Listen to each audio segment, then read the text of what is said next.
Hi guys, it's Mrs. Cutlass. I'm so excited to get with you guys later today on video chat and see what you did with your poetry anthologies. I've seen Riley and Logan's and they're both so different, but they're both very good, and I'm excited to see what you guys did with your poetry assignments as well. So I'm looking forward to talking with each of you today. If you haven't yet signed up, you can still go to the Sign Up Genius, and if you can't get on because it's too late, email me and let me know which available slot you'd like to take, and I'll make sure and get you signed up, okay? So for this week, what we're doing is we're moving on to literary analysis, and that's where we take a book and we really examine what is it saying to us. What is the author doing? Why did they make this word choice? Why is the setting what it is? What's really happening here? So we're going to delve into that, and you guys should be really good at that because we just did poetry analysis, and if you can analyze a poem, you can definitely analyze a book, okay? So the types of novels that we're going to do are all part of something called dystopian fiction, which is a type of speculative fiction. And speculative just means we're making a guess. And the word utopia, right, is from Utopia, which was a book by Sir Thomas More. And it talks about a perfect society, right? If something's utopian, it's perfect. Dystopian, just like something that is dysfunctional is something that does not work, or something that is disregarded is something you don't pay attention to. A dystopia, or something that is dystopian, is the opposite of perfection. And so it has the appearance of perfection on the outside, but really what's happening underneath is not good. And typically these books explore political kind of situations. So books that are dystopian that you've probably heard of: Maze Runner, obviously 1984, The Giver, and Fahrenheit 451 because we're doing those. Divergent, The Handmaid's Tale, any of those type of book are going to be dystopian. And when we talk about dystopia, there's often a decision that has to be made. There's something that has been sacrificed, and often it's knowledge. So if we sacrifice knowing what's really going on, we can have utopia, but once we know things, we realize it's not perfect, or we've given up control of all these different aspects of our lives. So if sorry for some spoiler alerts, but in The Giver, they've taken away the family. The family unit has been removed. Biological ties have been removed. Feelings of lust or desire are removed. There's a pill you take every day starting at puberty so you don't have any kind of feelings of attraction to another person. Your choice of job has been removed. And in 1984, we see the same things taken to a little bit more of an extreme, where sexuality has been removed and the family unit has been devolved into something that the family unit is not supposed to be. Your choices are very limited. You're supposed to spend time doing certain things, and if you're not at the activities you're supposed to be at, across all of these books we see the same thing, where control is surrendered by the people to the government in order to create a utopia, but underneath there's something very rotten. A teacher once described it as, sometimes you reach into the fruit drawer to pick up an orange or an apple and it looks fine on the outside, but when you grab it, your fingers go right in because everything underneath is rotten. That's a dystopia, where it seems on the outside like everything is happening for the well-being of the people, but on the inside, everything is rotting. Everything is terrible and it's not good. So the first thing you need to do is you need to decide which book you're doing, and you need to send me an email. And then you're going to be put into a reading group. And our reading groups are just going to meet by Zoom chat. I know you guys are using Zoom for Miss Noe and Miss Heisey, so it shouldn't be hard for you. And we will discuss the reading that you have to do for the book for that week. So if you're doing 1984, it's divided into 3 sections, and you will do the 3 sections. If you're doing Fahrenheit 451, I've divided it into 3 sections. If you're doing The Giver, I've divided it into 3 sections. I don't want to hear you don't have time to read, because I have had to reread all 3 of these books so that I can keep up with you guys. And I was not originally planning on doing 3. I was just planning on doing 1. So if I can read 3 books, you guys can definitely read 1 book. I believe in you. So you'll have a week to read section 1, for example, of 1984. And then that following week on Monday, we will get together on the Zoom chat, and all the 1984 people will talk together. We'll go through the chapters. We'll talk about what we saw. We'll talk about what we liked, what we didn't like, what we have questions about. And same thing for The Giver if we have people doing that, and same thing for Fahrenheit 451 if we have people doing that. And as you're reading, I'm going to have some character lists for you to fill in. I'm going to have some vocab for you to make sure you're looking up. And when we talk together, I might bring up quotes from the book. I might bring up things that happened. There will also be a reading comprehension quiz for everyone.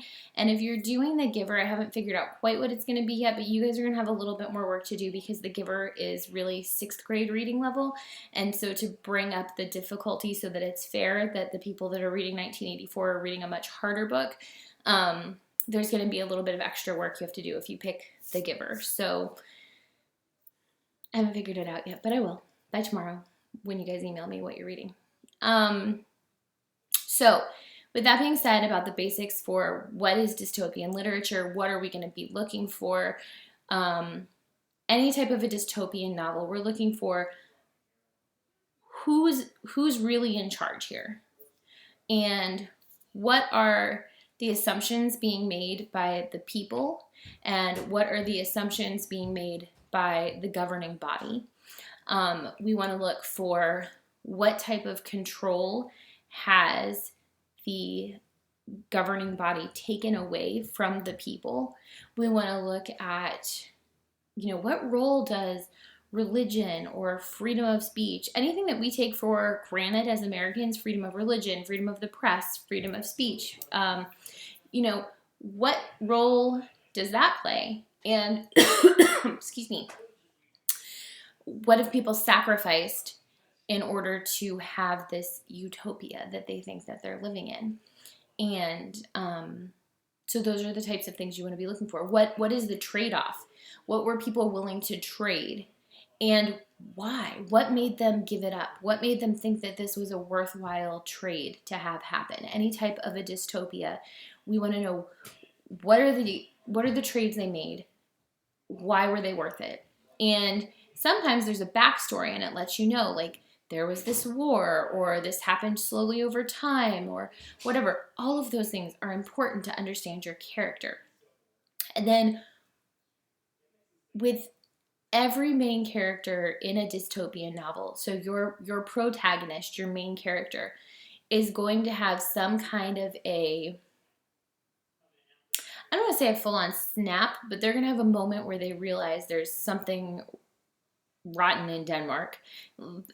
They're going to realize that they're not okay with what's happening. And they may not know why initially they're not okay. They may not understand why there's this different thing happening with them, but they're going to have a moment where they have an aha moment and they realize they're not functioning the way everyone else is functioning. And that's important to notice. And they're also going to have a decision point where they have to really decide, am I going to try to stay in line and toe the party line, or am I going to go off in this other direction? So those are all things you want to be looking for when you're reading a dystopian novel. Okay? In terms of literary analysis, you're going to want a piece of paper right now because you're going to take some notes. There are some things you're going to want to make sure you talk about as you're analyzing a novel, things you want to make sure that you're looking for. So the basics, right? Plot. Plot just means what happened in the book. So give me the too long, didn't read version of what's happening. The setting. So where is this taking place? What is the name of this dystopia? Like, what does the world setup look like right now? It could be that your dystopia is taking place on another planet. Tell me about the planet. It could be that it's taking place on Earth. I think in all three of the books that I've chosen, it's taking place on Earth or an Earth-like type of a situation, but each community has a particular name. If there is a time period, it's important to consider when the time period was that the book was actually written. So 1984, for example, Wells is writing this book when 1984 still would have been the future. And the same thing with Fahrenheit 451. Fahrenheit 451 is written to be in the future. And so while we may have passed 1984, the book was written to be like it was the future. And I think as you read it, you'll kind of, both 1984 and Fahrenheit 451, you'll be amazed at some of the technology that they talk about and what we're letting into our lives right now. So that's something to look for as well. So plot, setting. The next one is narration. Who is telling this story? Do we have a third person omniscient? Omniscient just means they know all, they see all. Is there some narrator that's telling the story? Is the story being told from the perspective of the protagonist? Who is telling us what's happening here? Then we want to know the antagonist. So antagonist comes from the Greek word for rival or opponent. Okay, one thing. The protagonist is the main character. It does not mean they're the good guy. They usually are, but not always. So for example, if you've ever read The Three Little Pigs, right? In that story, the protagonist is the three little pigs and the antagonist is the wolf. But if you've ever read the true story of the three little pigs, then the wolf is the protagonist and the three little pigs are the antagonists. So it's the main character is the protagonist and the antagonist is their rival. So I'm trying to think if I know an example where you guys would have watched it or read it. I'm not thinking of a good example, but my husband used to watch a show that freaked me out and I did not like, but the main character was a serial killer and he's the protagonist. He's the main character, but he's definitely not a good guy. Okay? So it just means the main character, who's the protagonist, and the antagonist, who's the opponent. Sometimes it's the bad guy, sometimes it's not the bad guy. Then who are the other characters that are important? Okay, so I'm going to give you lists of characters to make notes of. Sorry. But every person that walks into an office park is not going to be an important person.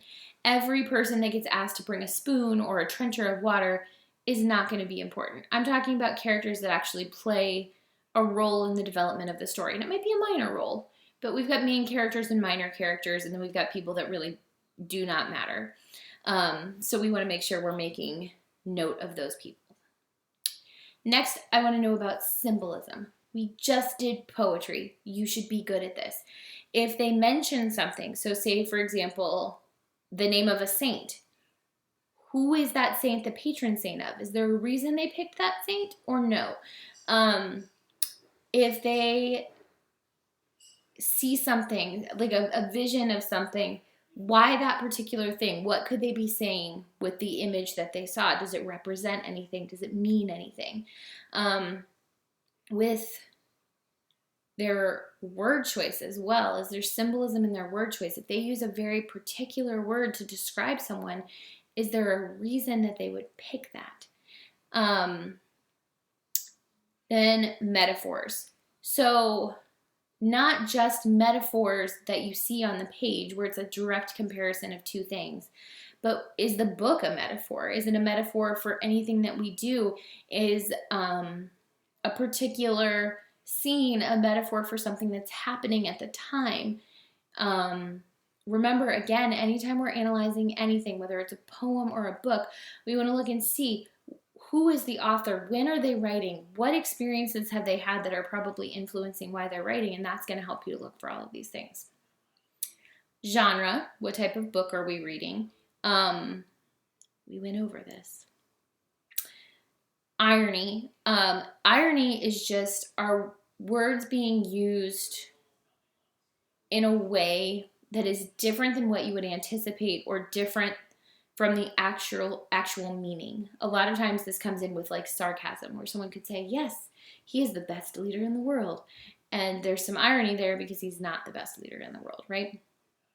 But they're saying the thing that would be expected of them. Again, plot, setting, narration, characterization, symbolism, metaphors, genre, irony. The next thing we're going to look for is ambiguity. And when something is ambiguous, it is said in a way to as not be clear, to make the meaning vague. And so sometimes something is ambiguous so that you have to guess. The ending can be ambiguous. Or someone can say to someone, I'll meet you in a particular place, and it can be ambiguous.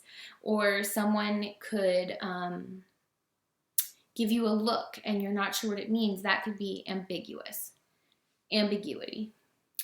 Historical context. Again, is the book taking place at a particular time? Is the author writing at a particular time that would be influencing the book?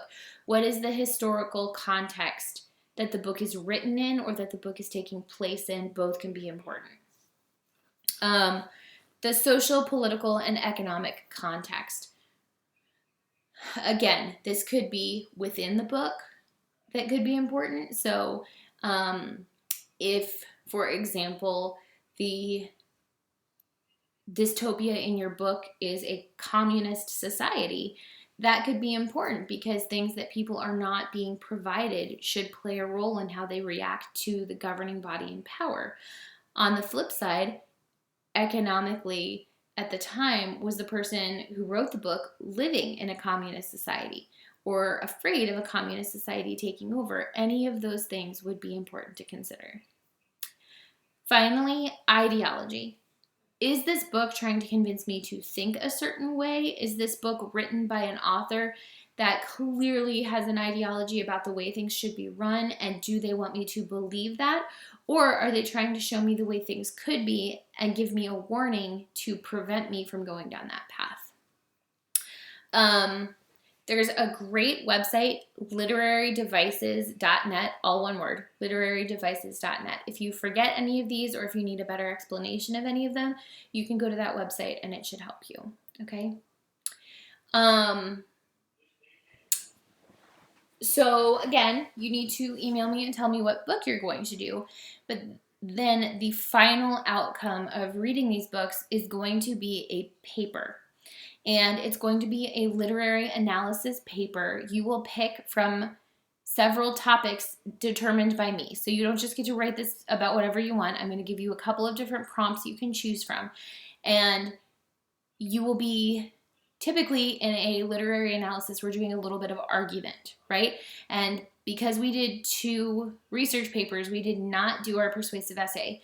So I did give you guys techniques of persuasion, but the biggest thing with persuasion is having evidence. And when we're doing a literary analysis, the way that you're going to persuade me that what you think about the prompt is correct is by having examples from the text. Okay, so you want to have a lot of examples from the text. They can be quotations, they can be summaries from scenes, they can be paraphrases.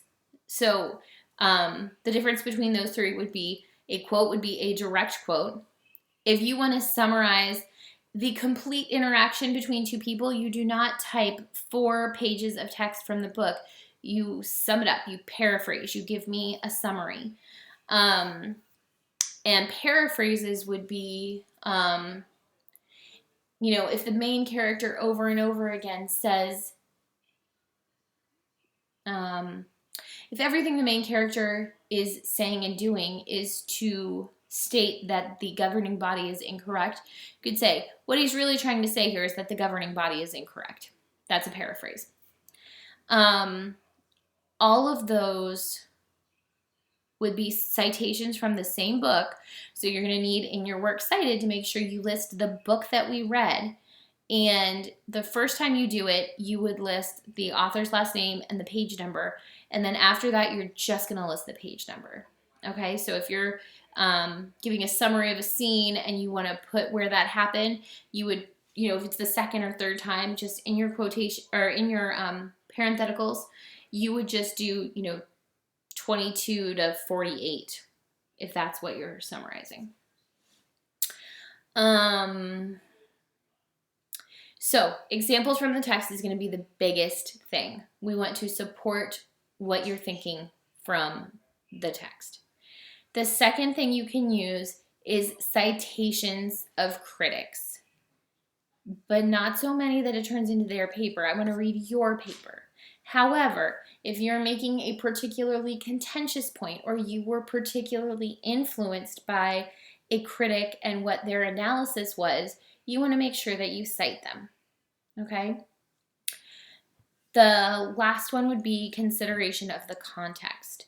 And so that might mean doing a little bit of historical research. And so you might say, this person was writing at a time when communism looked like it might take over the world, and they were obviously scared of that. And then you would need a source to say when they were writing, right? We can't just make a claim without backing it up. We learned that during our research papers, right? If you're going to make a claim about the time that someone wrote the book, you're going to need a source for that. So find one. So again, the things we're going to be looking for, I'm going to give you the prompts. You're going to pick one. And then when you are arguing your perspective on the prompt with me, you're going to back up your opinion with examples from the text, citations of critics, but not too many, and consideration of the context in which the book is written and what the book is about. Okay? So when we get into our reading groups next week, I will give you guys what the prompts are. You can start reading in the context of what you're going to be wanting to talk about. You can always change your mind. You've got plenty of time. But this is our last big assignment for the year. And let's talk about timeline really quickly. Let me pull that up.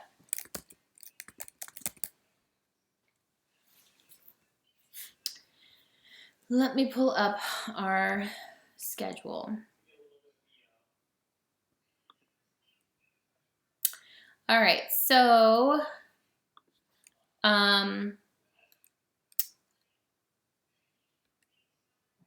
we're going to do the first third of your reading for next week, and we'll discuss on the 6th of April.